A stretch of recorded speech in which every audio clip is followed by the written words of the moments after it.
Lundi 6 mars 2023, au rôle des célébrations du jour, la journée internationale de la radio et de la télévision en faveur des enfants. Et pour coller à cette thématique, on se propose donc de parler de la radio et de la télévision pour les enfants. Comment s'y prendre? Nous sommes dans l'actu décalé du jour et vous pourrez nous appeler au 96 76 68 68. Une célébration, donc journée internationale de la radio et de la télévision en faveur des enfants.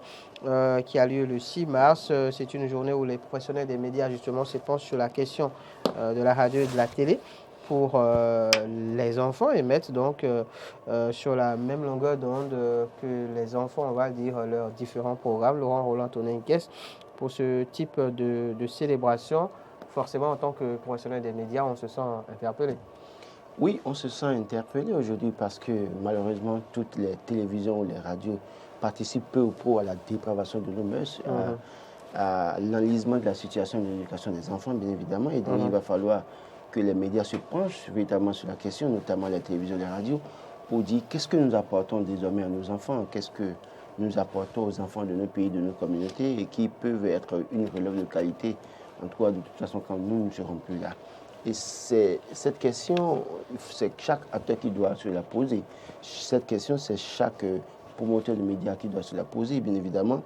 Et bien évidemment, la responsabilité des parents aussi, dans la quête de la distraction, de l'épanouissement des enfants. Que font-ils, ces parents, pour limiter les dégâts en la matière dans certaines mesures? Parce que les médias aussi sont dans un rôle. Et dans leur rôle, peut-être, ils ont une ligne éditoriale, bien évidemment. Et ils ont aussi des objectifs à atteindre. Et dans la quête de ces objectifs à atteindre, c'est que tout peut passer à un moment donné, mais tout n'est pas utile pour les enfants. Donc, ça interpelle tous les acteurs, bien évidemment. Et donc, aujourd'hui, quand on regarde un peu nos télévisions, nos radios, qu'est-ce que nous proposons? Est-ce que nous avons des programmes qui pourraient intéresser les enfants, qui participent à l'éducation des enfants, qui participent au développement de l'intelligence des enfants, ou bien nous avons des programmes qui participent à l'abertissement en griffe des enfants, qui font de nos enfants des enfants qui savent tout faire de négatif, mais rien de positif et de bon, bien évidemment. Donc, je suis tenté de dire que chaque télévision, chaque radio doit revoir sa grille de programme.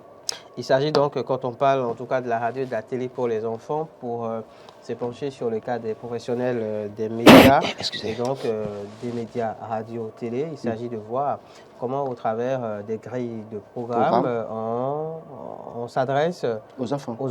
On propose des émissions par exemple, donc, qui concourent ou qui contribuent à l'éducation et à l'édification des enfants. Oui, je crois que sincèrement, oui, c'est ce que je dis. Qu'est-ce que nous faisons qui participe à l'éducation et à l'épanouissement des enfants? C'est très, très important. Si nous ne faisons rien qui puisse arranger l'épanouissement et l'éducation des enfants, c'est que dans une certaine mesure, c'est que nous contribuons à détruire la couche, en tout cas, qui est censée prendre la relève, c'est ça? Bien évidemment. Quand vous voyez un peu beaucoup de personnes qui sont capables de souscrire pour des abonnements sur un bouquet que je ne citerai pas ici, c'est que j'ai pris la peine de suivre à un moment donné, ce qui a fait que j'ai coupé carrément ce bouquet chez moi, c'est que j'ai pris la peine de suivre des dessins animés, par exemple. Et dans ces dessins animés, par exemple, il y a tout en même temps. Les enfants copient tout bêtement et suivent. Il y a un dessin animé que je ne citerai pas, il y a beaucoup de parents qui ont cette obligation de suivre.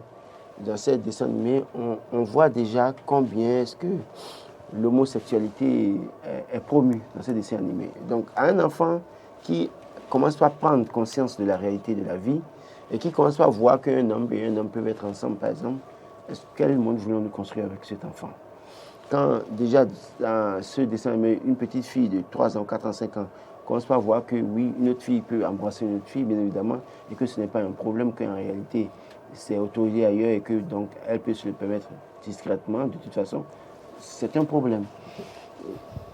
Je crois que les exemples, on peut en citer beaucoup, et c'est pourquoi je dis que nous devons faire très attention à ce que nous proposons aux enfants aujourd'hui, et il va falloir aussi limiter, même si ce n'est pas les télé les médias nationaux, bien évidemment, les médias internationaux que nous avons plutôt la possibilité de suivre, que les parents fassent l'effort de filtrer dans une certaine mesure.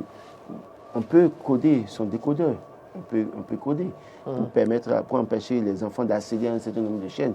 Donc quand ils vont sur ces chaînes pour les capter, ils sont obligés de mettre un code qu'ils ne connaissent pas, et donc ça limite les dégâts.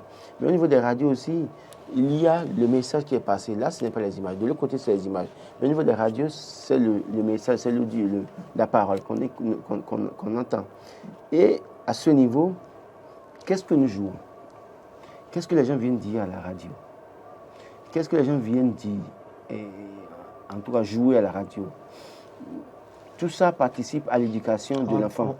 On va parler là donc de programmation musicale par exemple. Bien évidemment. Programmation musicale, et après on va s'intéresser peut-être aussi à certains types de programmes dont les contenus ne sont pas forcément des contenus qui font la promotion de valeurs à inculquer aux enfants. Et donc aux jeunes de manière générale. Je précise, Laurent Roland-Antonin Kess, que les amis téléspectateurs peuvent commencer par nous appeler au 96 116 68 68, 96 116 68 68 pour intervenir donc par rapport à cette thématique, la radio et la télévision pour les enfants, comment s'y prendre, quelles sont vos attentes? Alors pour faire simple, de quel type de radio ou de télé rêvez-vous par exemple pour vos enfants, et après quel est le rôle aussi que vous jouez en la matière? Quel est votre rapport donc par rapport au contrôle que vous faites de l'utilisation que font vos enfants de la radio et de la télé? J'espère que je me fais comprendre, même si c'est un peu tordu tout ça. Donc, quelles sont vos appréciations en tout cas de tout ceci, vos apports, vos contributions attendues au 96 116 68 68? Oui, Laurent. Donc, je crois que oui, les grilles des programmes doivent être revues au niveau des médias. C'est tous les médias, toute la télé confondue, ces médias doivent revoir les grilles des programmes, bien évidemment. Et revoir aussi au niveau des radios, en tout cas télé, radio, les grilles des programmes, pour voir qu'est-ce que nous proposons, quel est le contenu. Et ailleurs, sur certains médias, il y a peut-être des émissions éducatives. Oui, bonjour. On va recevoir un tout premier intervenant. Bonjour, bienvenue. Bonjour. Merci de vous présenter, monsieur. Oui, moi, c'est Lukman. Lukman. Oui, Lukman de Nati Tengu, on vous écoute. oui. Moi, en fait, j'aimerais intervenir par rapport au téléphone portable. Je ne sais pas si ça fait partie des... Le téléphone portable. Le téléphone portable diffuse plus que la radio, la télévision. D'accord. Puisque à travers le téléphone portable, les enfants ont la possibilité d'avoir accès à des images, des vidéos. Vous savez qu'aujourd'hui, je ne vous coupe pas, mais vous savez qu'aujourd'hui, même avec les smartphones, les enfants ont accès à la télé et à la radio. Oui, je vois. Mais bon, de ce côté-là, du côté de la télévision, c'est un peu mieux. D'accord. Mais c'est le sujet dont on parle aujourd'hui. Attention, C'est le sujet, je pense que M. Lukman, dont on parle aujourd'hui. sur la question des télés, peut-être que vous ne voyez pas le mal avec nos télés nationales, mais les télés étrangères, en tout cas internationales, que nous pouvons avoir sur ces bouquets, c'est assez dangereux. Encore que... Oui. Est-ce que vous pensez aujourd'hui que nos chaînes de télévision et de radiodiffusion proposent des programmes qui permettent quand même aux enfants d'accéder à une information? Surtout au niveau des feuilletons. Les feuilletons? Oui, normalement, pour proposer des feuilletons pour les spectateurs, tout ce qui peut vérifier si le contenu n'est pas... Ne heurte pas la sensibilité. Les mœurs. Oui. Il y a parfois les artistes qui s'embrassent devant les enfants. Oui. Et les enfants, quand ils sont là, ils ont tendance à refaire ça. Oui. D'accord. Donc, si on pouvait faire, vous allez filtrer les images de filtrer. D'accord. Merci. Surtout à des artistes. Les artistes qui font des clips. Des clips. Des femmes qui s'habillent de façon bizarre. D'accord. Les femmes qui dansent, qui tournent les fesses, quand les enfants sont en train de la télévision. l'émission, franchement, D'accord. c'est pas bien.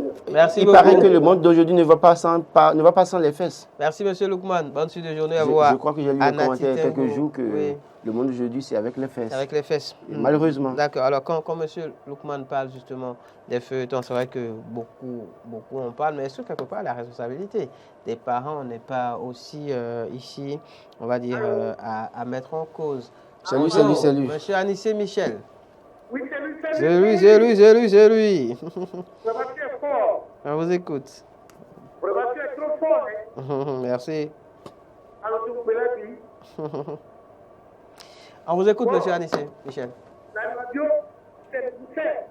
D'accord. La télévision, c'est fait. D'accord. La c'est très fort, on va fêter. Alors? C'est très bien, on va fêter. D'accord, mais on parle justement de la radio et de la télévision pour les enfants. Quel type de programme? C'est très bon. D'accord. Merci beaucoup. Bonne suite de journée à vous à Locos. Je parlais donc du cadre des feuilletons, par exemple. Est-ce que les parents ici n'ont pas un rôle important à jouer? Parce que vous savez, la télé et la radio, au-delà de tout. C'est vrai qu'ici au Bénin, par exemple, on n'a pas de médias spécialisés pour, on va dire, l'éducation de l'enfance, s'il y en a donc à l'extérieur. Du coup, à la télé, on propose des programmes pour tout le monde. Donc, à partir d'un moment où le parent sait, par exemple, qu'à 20h30, je dis une bêtise, il y a un feuilleton qui est diffusé et qui contient un certain nombre d'images pas appropriées à l'enfance, n'est-ce pas aux parents, justement, d'empêcher, dans la mesure du possible, son enfant de suivre ce type de feuilleton ou le type de programme de manière générale? En clair, d'ailleurs, même en pleine année scolaire, aucun enfant ne devait être à la télé à 20h. Parlons justement de cela aussi. Quel est le rapport donc, que les enfants entretiennent avec la radio et la télévision en pleine année scolaire? En pleine année scolaire, ça part de là aussi. En tout cas, moi, je sais que feuilleton chez moi à 20h, malheureusement, ça ne passe plus. D'ailleurs, difficilement, même j'arrive à allumer la télé parfois, si ce n'est pas que pour suivre les informations au plan international et puis après suivre le journal, peut-être suivre les programmes de l'NTV. Ma télé est pratiquement en repos tout le temps dans la maison. Et que faites-vous de l'apport justement de la radio et de la télé dans l'épanouissement des enfants? Écoutez, il y a des émissions, et tout le reste. Il y a des émissions que je permets aux enfants de suivre, et notamment les week-ends, pas en pleine semaine. Pas en pleine semaine en tout cas. D'ailleurs, même malheureusement, beaucoup de médias nationaux ici n'avons pas de programme alléchant pour les enfants. Nos gens nous disent la vérité en face. Cela suppose qu'à ce niveau, nous avons beaucoup de choses. En tant que professionnel des médias, par exemple, je vous fais cette question. Quel type de programme est-ce que vous rêveriez de voir à la télé ou diffusé en radio à l'endroit des enfants? Par exemple, une émission découverte. Découverte, c'est-à-dire? Par exemple, une émission où un journaliste doit se promener dans les villes du Bénin et faire découvrir les sites touristiques, les potentialités touristiques de ces villes. Malheureusement, vous avez... Ça fait de la culture. Vous avez malheureusement des enseignants qui vous parlent du fait de leur apperment. Mais qui n'y sont jamais allés, qui jamais sont allés là-bas. Il y a des gens qui vous raconteront l'histoire d'Abomey, de Goro, bien évidemment, mais malheureusement ne sont jamais à la place de Goro.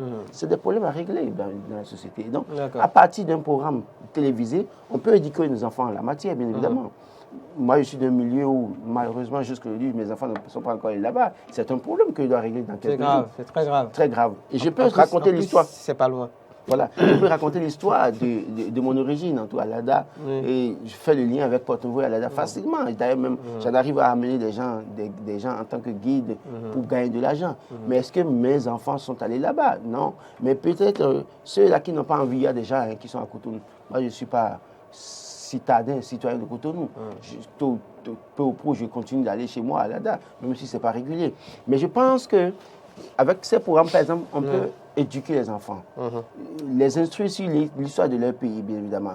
On parle de l'histoire de leur pays au CM2, on nous apprend ça allègrement, au collège, on l'apprend, mais malheureusement, on n'a pas ça en image. C'est la théorie qui a été déposée depuis des années qu'on ressent chaque fois. Vous savez, j'ai en mémoire une émission diffusée entre-temps, je ne sais pas si c'est toujours le cas, sur le service public, la radio notamment, à laquelle j'ai eu l'honneur de participer quand j'étais encore sur les bancs au primaire, avec tonton Roger et tante Pascaline, je pense. Ce type de programme, par exemple, où on faisait jouer des enfants, hein, enfin, au travers de, je pense, pièces de théâtre, en tout cas de petits sketchs. Donc, on faisait jouer aux enfants et après, il y avait aussi des contes et autres racontés au travers de cette émission. Ce type d'émission, par exemple, on n'en a plus vraiment dans nos médias. Il faut des émissions pour faire éclore les talents des enfants. Vous savez, il y a peut-être un enfant dans une maison quelque part qui a des talents, mais qui est timide parce qu'il n'a pas vu un enfant faire. Le simple fait de voir un enfant faire ça à la télé peut lui dire, papa, je peux faire et aller faire. Et mieux que cet enfant. Vous voyez, du côté de la Côte d'Ivoire, c'est un exemple que je donne, c'est vrai que tout n'est pas applaudi, parce que parfois, ça dévie parfois. Il y a beaucoup de déviance. Il y a beaucoup de déviance, mais il y a on met sous la lumière certains enfants qui ont des talents. Et on les accompagne. Parce que ça commence là. Moi, j'ai été timide toute mon enfance, alors que j'avais des capacités. Mais j'avais personne pour m'aider à aller. Il a fallu que je revienne au collège pour montrer que je pouvais faire du théâtre, par exemple, et pour participer à des festivals. Alors que depuis longtemps, j'avais la possibilité de le faire. J'avais envie de le faire, mais il y avait pas le milieu n'était pas favorable et il n'y avait pas de conditions qui me permettraient de faire ça. Donc je crois qu'il y a ces émissions, il y a des émissions, les jeux. C'est vrai qu'ici, il y avait une émission de jeux qui se passait, notamment avec Aristide Setting, bien évidemment. À la radio. À la radio. Ça participe. Et quand je suis l'émission, je vois que c'est des enfants. J'ai un camarade de classe qui est policier, qui est du côté de Zinvier, avec qui j'ai fait les classes. J'ai fait classe à l'ADA. Mais son enfant participait tout le temps au jeu. Super.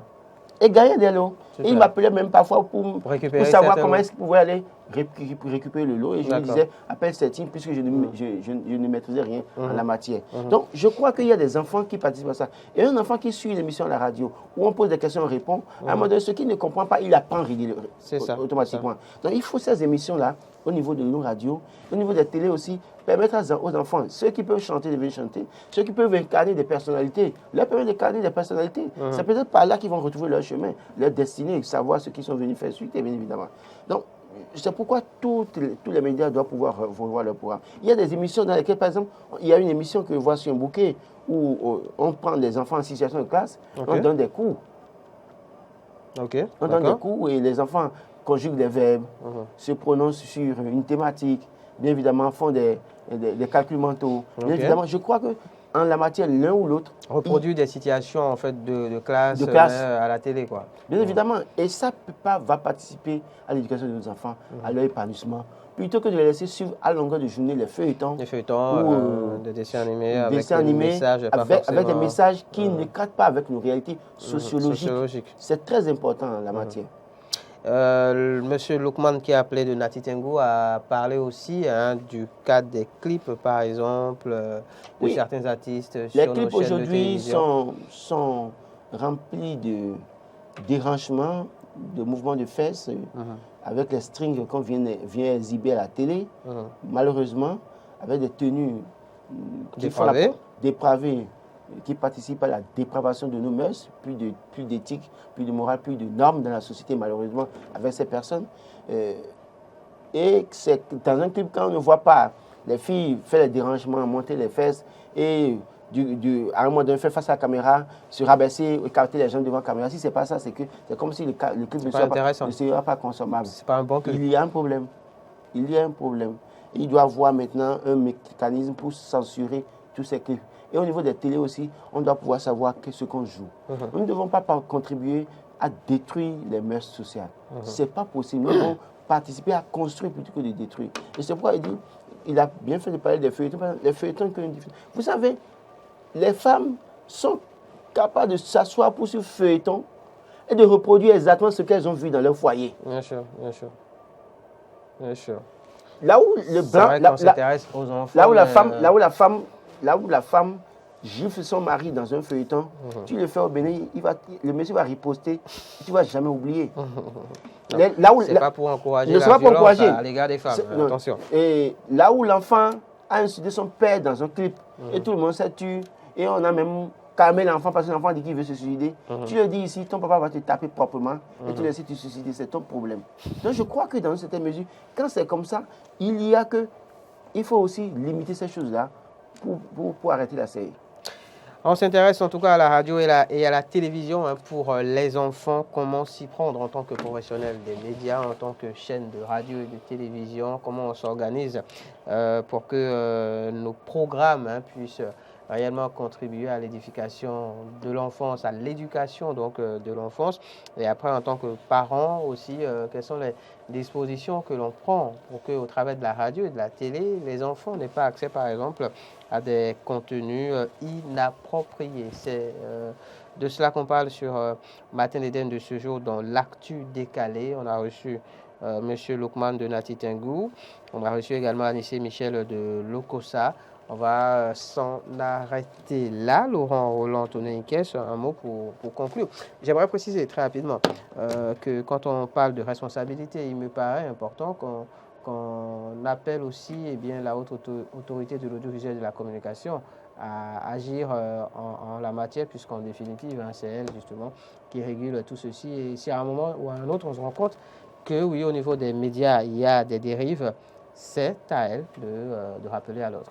Oui, je crois que la RAC doit faire son travail, rappeler à l'ordre, c'est très important en la matière, parce que quand aussi ça participe à la destruction de l'enfant, de l'enfance, par exemple, il faut limiter les dégâts.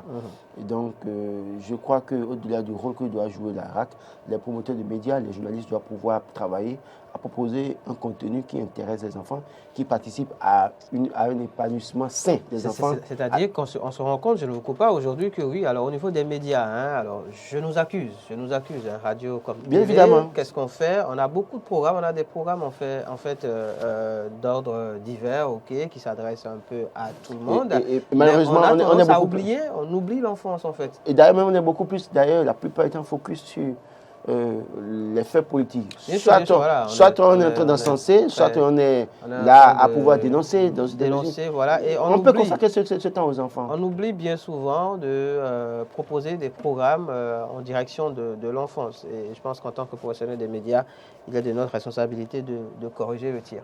Bien évidemment. Donc je crois que la responsabilité est partagée. Et les parents aussi qui feraient mieux aussi de filtrer les médias. En tout cas, c'est que des enfants doivent déjà limiter l'accès à la télé, à la radio pour les enfants de manière générale, surtout en temps Je connais scolaire. Un directeur d'un fonds, en tout cas lié au ministère de la décentralisation, je ne sais pas s'il est encore là, qui m'a dit il y a 2 ans, écoute, en pleine année scolaire, je débranche la télé du salon, je la mets dans ma chambre, je suis avec mon épouse, les enfants peuvent rester au salon autant qu'ils veulent pour étudier. Parce que s'ils sont au salon pour étudier, que tu es là pour regarder la télé, ils laissent les cahiers pour suivre la télé. Donc, en pleine année scolaire, ma télé est dans ma chambre et puis le salon est libéré. Donc, c'est tout simple. On peut aussi procéder de cette manière. On peut procéder également ainsi. Merci à vous, Laurent Roland Toneniquès. Merci à tous ceux qui nous ont suivis, tous ceux qui ont appelé, tous ceux qui ont tenté d'avoir la ligne et qui ne l'ont pas obtenue. C'était l'actu décalé du jour, la radio et la télévision pour les enfants. Comment s'y prendre? On espère que ce qui aura été dit aujourd'hui permettra aux uns et aux autres de bien prendre de nouvelles résolutions, en tout cas pour que la radio et la télé puissent réellement servir et non desservir l'enfance béninoise. Rendez-vous demain pour un numéro encore plus plaisant de Matin d'Éden, plaisir au ciel. Bonne suite de journée à chacun et à tous.